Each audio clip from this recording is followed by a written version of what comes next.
It's eat, not meet. Or when you meet, you can eat.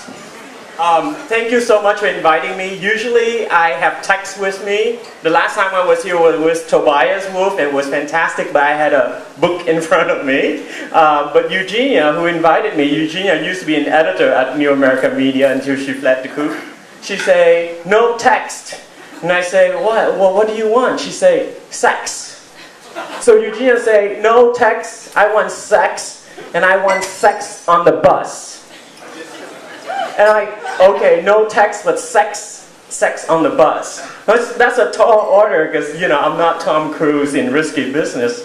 But I am middle-aged and I grew up in San Francisco, so I have lots and lots of Muni memories. I never wrote them down, frankly, but I remember back when I was growing up in Daly City, and the blasted 14 mission took me everywhere for a nickel. A nickel you can ride on a cable car. You guys are too young to remember this, but and back then, I can go from top of the hill, Daly City, to Fisherman's Wharf and back for a nickel. I know I'm old, but it was amazing because I saw so much crazy shit on the bus since the mid-70s. I mean, like really crazy shit, starting with my cousin. So okay, 1976, we were like 10, 11, or 12, and there was this matinee down Mission Street, and they had this thing called, series of Planet of the Apes, $2 for 3 movies.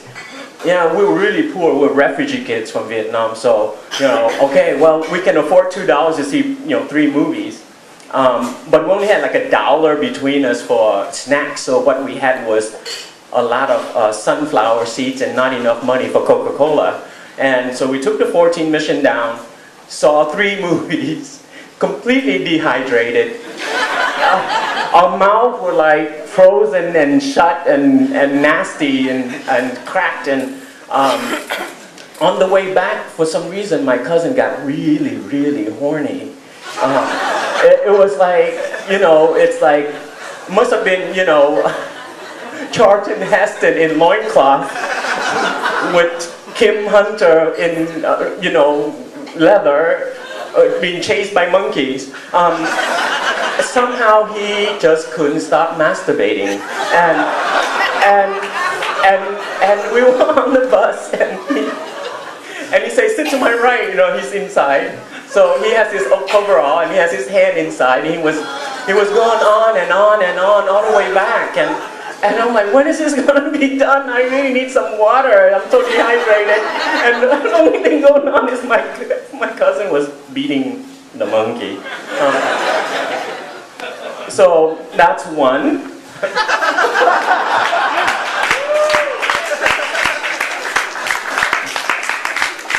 She said I can use cheat sheet, so I'm gonna look at my cheat sheet.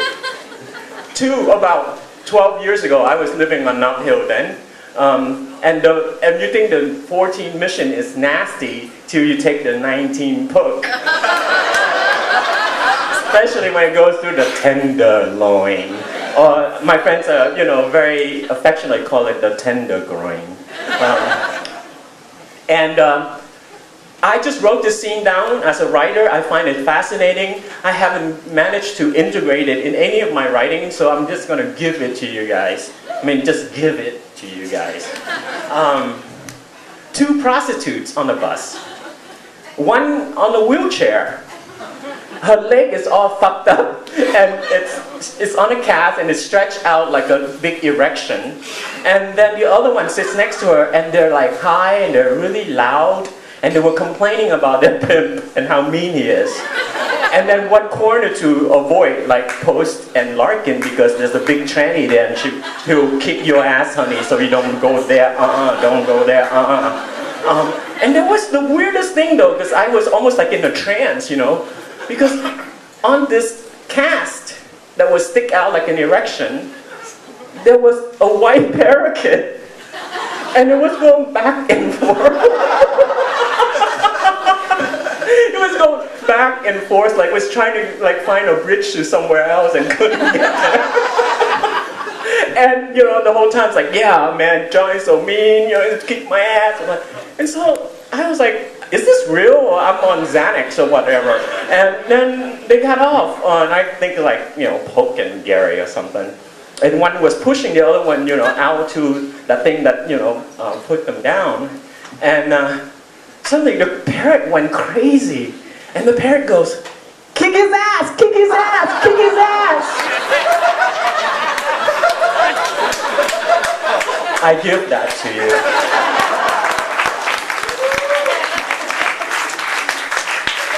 Okay, this is it. I hate you. Okay, number 3. Okay, I rarely sit in the back. I'm Asian, I get beat up by sitting in the back, so usually I don't sit in the back. But then one day I decided, you know, hey, let's sit in the back. I'm sitting in the back, I'm sitting on the right side, look out the window, and I didn't notice that there was this couple, or I thought it was a couple. One guy was listening to headphone or something, looked out the window, and the other woman was giving him a blowjob. And at first I thought she lost her purse or something and she was looking for it.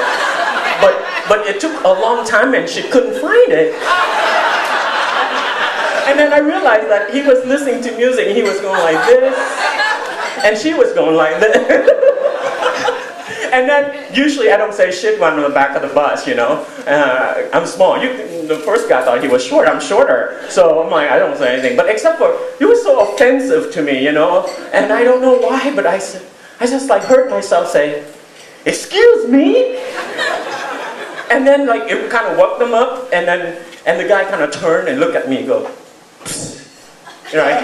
And then this woman kind of turned and go like, oh. And then she looked at me and she goes, I'll be with you next, honey.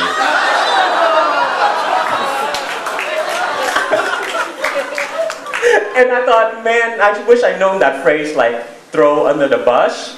Because like, I would have think I'd rather be thrown under the bus, but I didn't know that phrase then, so I got off the bus, so I give that to you too. Okay, this is getting lewder and lewder, gross, so gross. Anyway, scene 4, 48 Van Ness. You think that's kind of safe, right? Except for not right after Folsom Street Fair.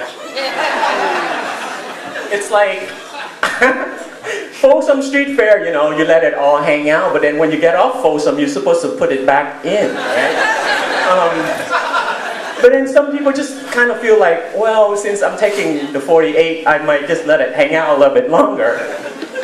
Longer is the operative word. And so it was weird. I wasn't in the back of the bus, but I was standing for some reason, because in the back of the bus were 3 guys, and they were near naked, except for the one in the middle had chaps, and he's the one with his cock hanging out.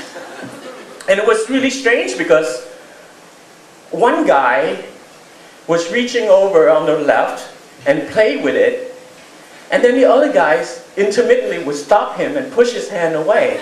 And you know, I just got off like Folsom, so I wasn't that intrigued by someone's penis hanging out, except for it was very strange. It's like the Three Stooges in X-rated. And then somehow the guy saw me, the guy with the cock hanging out saw me, and he felt obligated to explain.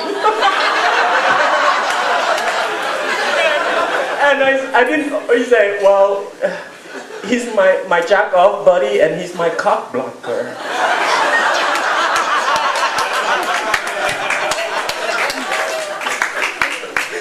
Yeah, cock blocker is going to be in dictionary soon, right?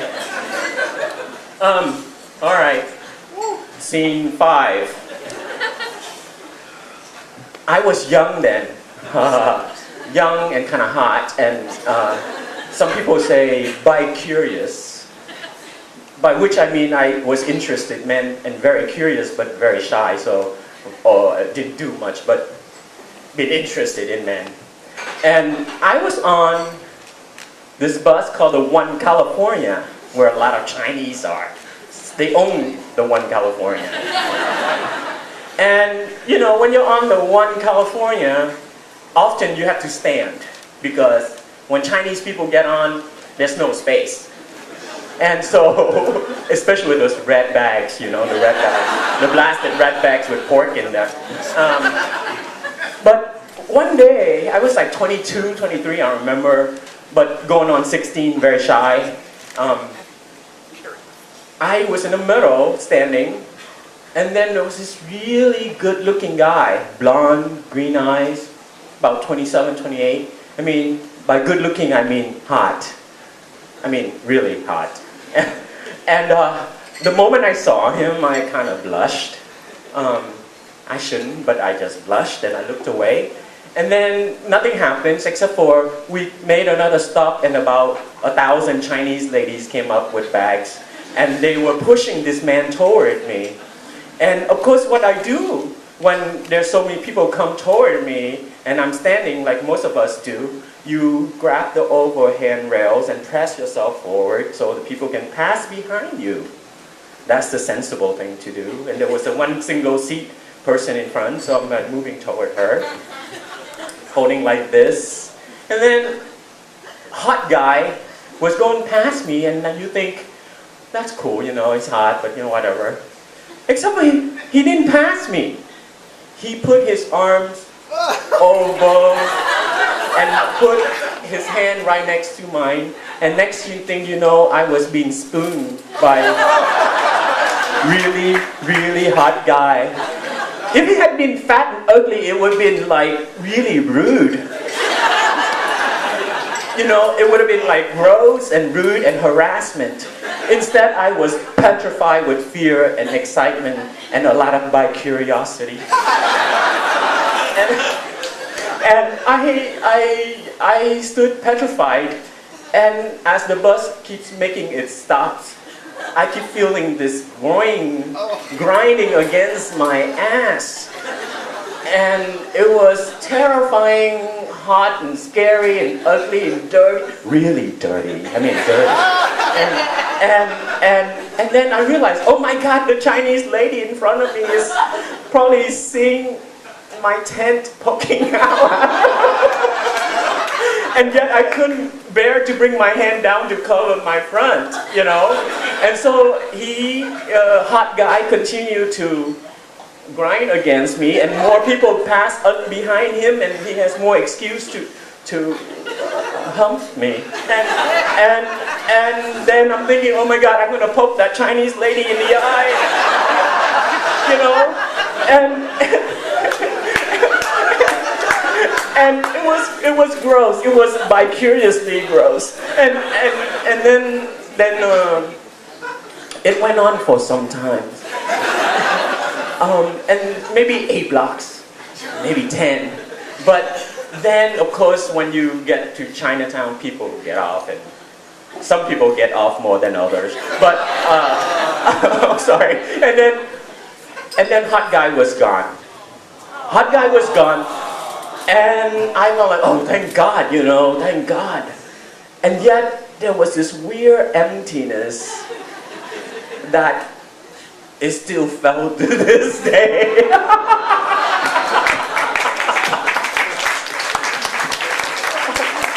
I think that's enough, eh?